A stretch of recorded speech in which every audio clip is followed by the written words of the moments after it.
we're doing our speed workout. I have Keenan here. Hi. Look at the camera.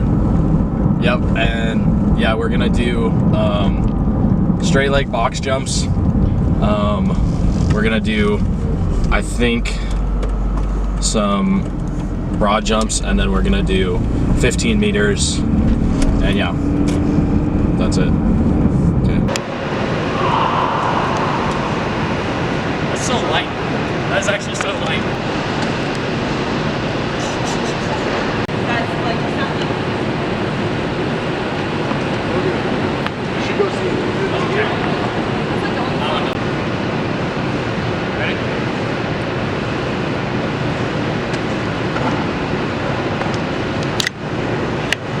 3, 2, 1, go.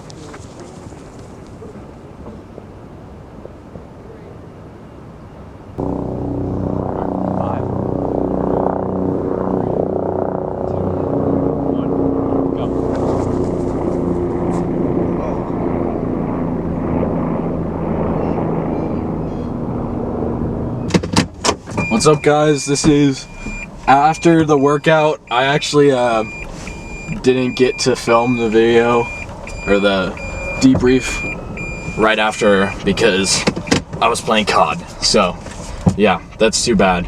But we hit all of our stuff we were gonna, I said before, and yeah, today was it was pretty good. My right left straight leg box jump was, I think it was 39 inches, which is absolutely absurd. I think that puts my like running vert at like 36 or whatever, which is low-key stupid, which is almost me getting like my hand like right here to the rim. Like I could probably punch a volleyball or something. Like dunk a volleyball. So that was actually insane. But yeah, I felt so good about that. And yeah, I hope we're recording. Oh yeah.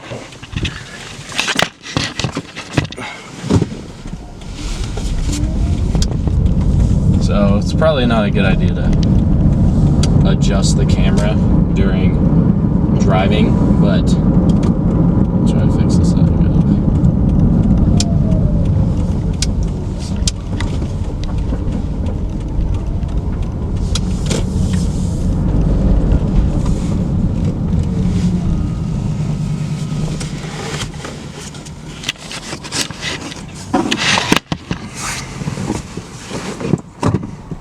Yeah, so anyway, it was amazing. It was super great. I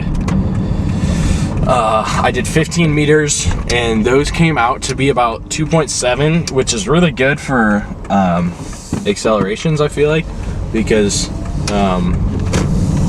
yeah, if my usual 10 meter is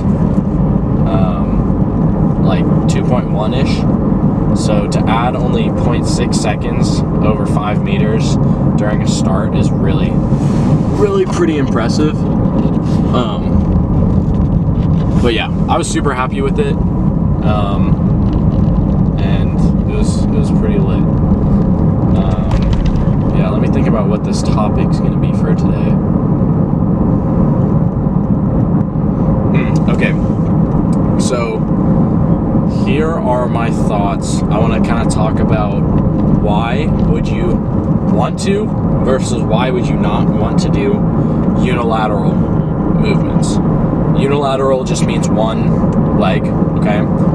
Or I guess it could mean one arm, one limb, okay? And this would be, I'm only going in the context of like free weight stuff. So this could be lunge, Bulgarian split squat, just one leg squat if you're that crazy, pistol squat.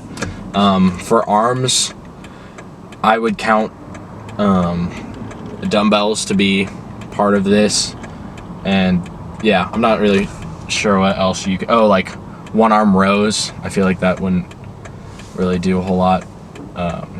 But yeah, so the reason to not do them, one is you cannot get as extreme of a load.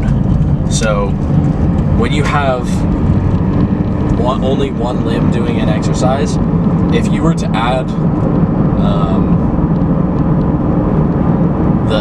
the sum of both of your limbs doing it together, they would not have the same amount as if you had.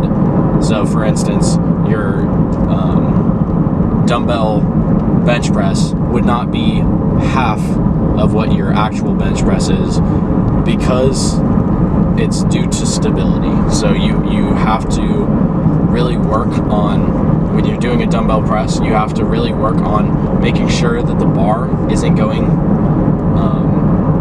either one of these ways, so lateral or medial.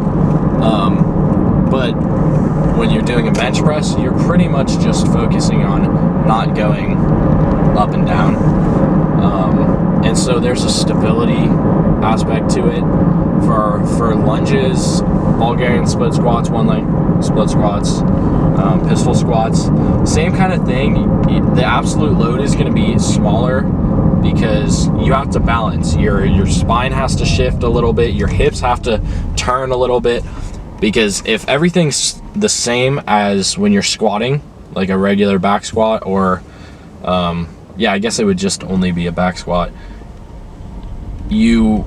if you keep the same alignment, you literally will fall over. Like, you can't get around it unless you hold a weight like super out far to counterbalance. But then, like, at that point, I can split squat 100 plus pounds, but I can't lateral raise or hold 100-pound dumbbell out away from my body. So number one, absolute load is smaller. I think that's a minimum negative. I don't think it's that bad of a problem. I think some people really think that that's bad. If I'm a power lifter, I feel like I need to be getting really high loads and really close to what I want to be doing in competition. But for somebody like a sprinter or whatever, like, that could be a good regression from activity. That can be something that helps you rehab and just maybe freshen up a little bit. The other downside to one leg stuff is you have to do two. You have to do twice as much work, because you have to do both legs or both arms or both sides or whatever. And that just takes time. I mean, it takes energy. Because you had to really focus on making sure you're stable, and you do that 2 times, it takes the same amount of energy plus some if you would have just done a regular one. So it's difficult in that way, because it's going to be more fatiguing if you try and get the same loads as you would if you would have done a bilateral 2-limb movement. So you really have to think about that before you program in unilateral stuff.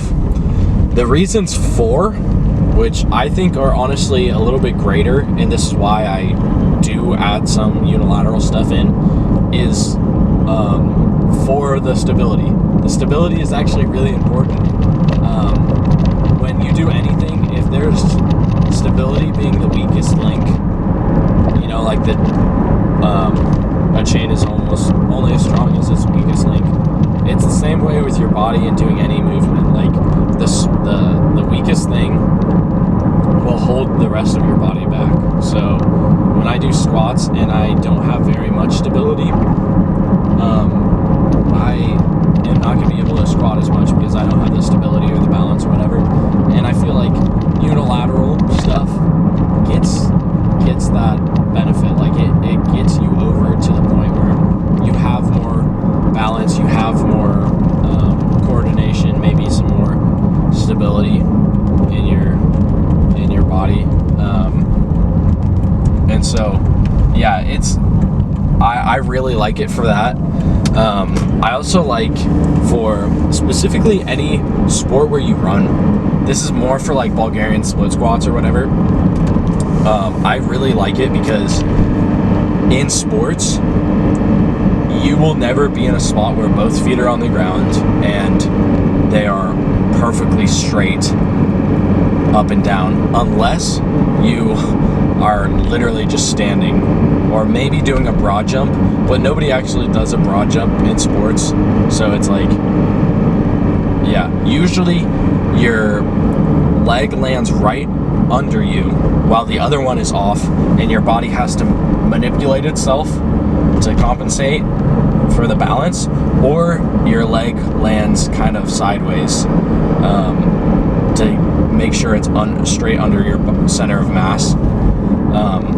So that's one reason I really like it. I think, again, for regressions, like, it's really helpful because you can, if one thing's hurting, you can just work on the other one to maintain it, and then slowly build up the missing limb. So if my right knee is hurting, I can keep maintenance on my left leg, doing a unilateral exercise, and then I can slowly, gradually continue to build up my right leg. And so it's super helpful that way. I'm trying to think of another benefit. I think